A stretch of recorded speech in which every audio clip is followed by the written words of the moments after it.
The New York Jets schedule may have leaked, and we're going to talk about it.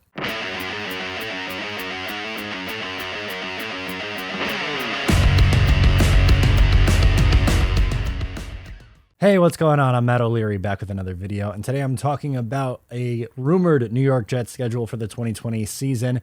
Before we get started today, I just wanted to mention that you can follow me on social media at Matt O'Leary NY. If you haven't already, please make sure to check out the Just Jets podcast, new episodes every single Monday, and last but not least, the Patreon. Bonus Jets content like Jets Analytics and Exit 16 West, the Jets podcast. New episode drops tomorrow on that.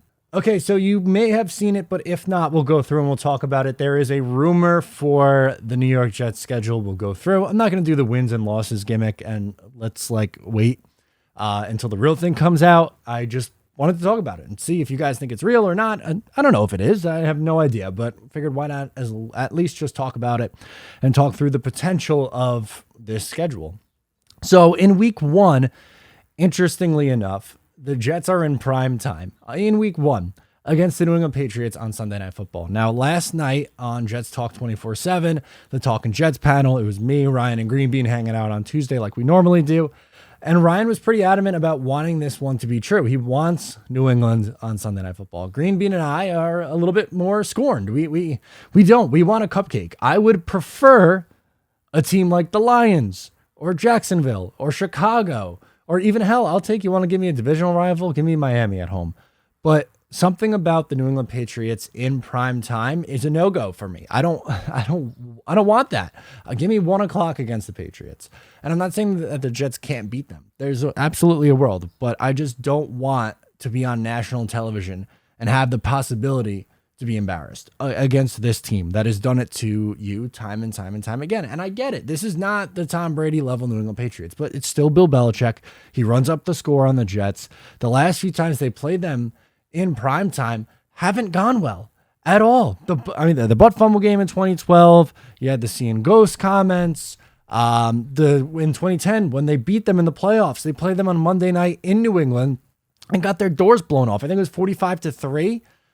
I just don't want New England in prime time. I'm not saying don't play any games in prime time. If you're going to play somebody, fine, but I don't want my first time back on Sunday Night Football to be a potential catastrophe, which that's exactly do you really want 3 months of Bill Belichick preparing for Zach Wilson and this offense? I don't. I really don't. Again, give me a cupcake, please. Back when you were in high school, and your team beat up on, some poor Joe Blow school 55-6, and the cheerleaders are going nuts. That's what I want at 1 o'clock. I want to be able to get home at a reasonable hour. All that. I don't like the night games. Week 2 is on the road against Cleveland. Then you have the Detroit Lions at home, 1 o'clock games at Miami in week 4, at Minnesota in week 5, week 6, home against the Bills before going into a week 7 bye. First look here, something else to take away is with Cleveland, will Deshaun Watson be suspended or not? If they're getting them that early in the season, then there's a chance if he is suspended, then maybe he won't be playing for Cleveland at that time. And maybe it's a little bit more of an easier time. I mean, that's still a good roster, but obviously we know Jacoby Brissett isn't Deshaun Watson. So if you are going to get Cleveland, theoretically, that earlier is the better with them. Okay, that's a plus. Outside of the bye, the Steelers on the road, normally a very tough place to play. I really don't have much fear of Mitch Trubisky or Kenny Pickett, so I think that would be a potential winnable game. Back in prime time at home against the Miami Dolphins on Monday Night Football. Okay, you wanted to give me a divisional opponent in prime time? I'll take Miami. That's fine. Monday Night Miracle, I'm sure they would play the Jumbo Elliott touchdown 55 times throughout that broadcast. I could live with that. That's okay. Against the Bengals at 1 o'clock, on the road against the Broncos on CBS. Then on the road against the Seahawks. I don't think that could possibly be a 1 o'clock start because that's 10 a.m. their time. So unless there's a 4:05 start here, then maybe that's possible. Ravens are going to be extremely tough in week 13.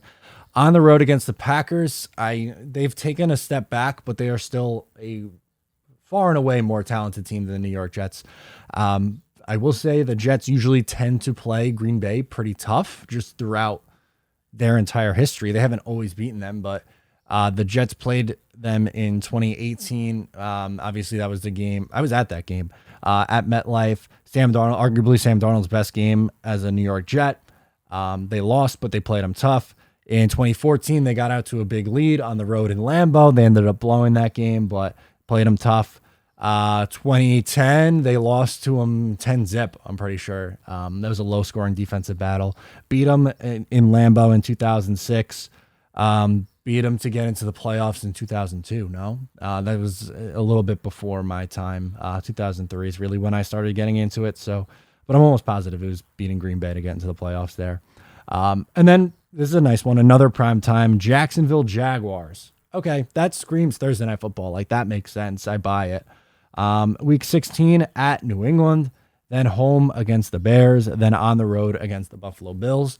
To close out the season, theoretically, getting Buffalo in the final week of the year is okay because there's a chance that they could rest starters. They rested their starters in 2019, actually, in the final week of the year, which was the last time the Jets won a divisional game, was the final week of the 2019 season. So my biggest thing is, like, it doesn't matter. We know that you're going to play New England twice. You know you're going to play Miami twice. You know you're going to play Buffalo twice. Don't go defeated in the division for the third year in a row. Like, that's my baseline expectation for this team. Don't be that bad. And I don't think they will. Like, I don't know, win 2 games, split with Miami and New England. And if you get swept by Buffalo, you get swept by Buffalo. Like, if that's what happens, it happens. But again, if you are going to get Buffalo, getting them in week 18 when they are potentially resting starters could be beneficial for a team that obviously, like, the Jets aren't in a point where they're tanking for draft picks. I'm not going to be rooting for there's almost no way that I'm rooting for losses this year. It was different in 2020 because you knew Adam Gase had no future. You knew Sam Darnold had no future with the Jets. Last year I wasn't rooting for losses. I kind of just went numb and was riding it out and, like, rooting for, the team to get better. And if they won, great. If they lost, silver lining on either side. That's out the window now. I want to see some wins and losses here, and I don't think that's asking too much. Is, like, don't go defeated in your division. Don't get embarrassed. Like, there's 3 potential primetime games. Jaguars are beatable. New England theoretically should be, I guess, beatable, but it's the Patriots in prime time. That gives me awful feelings, especially in week 1. And then against, who the hell else was in prime time? The Dolphins. At home against the Dolphins, you should be able to take care of business. Did you guys see the throw from Tua Tagovailoa to Tyreek Hill? The lame duck that was floating through the air. If you haven't seen that video, check it out on Twitter. But yeah, I'm just like, again, I'm not sold that this is the schedule. But biggest takeaways here are the multiple primetime games. The Jets really don't get a ton of primetime games, so we'll see if that's the reality here. And we'll see if they really open up on 9/11 at home against New England. Like, in theory, I guess, storyline-wise, that tends to add up, but don't know. We'll see if that comes true. Anyway, let me know what you think down in the comments below or on social media. Thank you so much for tuning in. I'm Matt O'Leary, and I'll talk to you next time.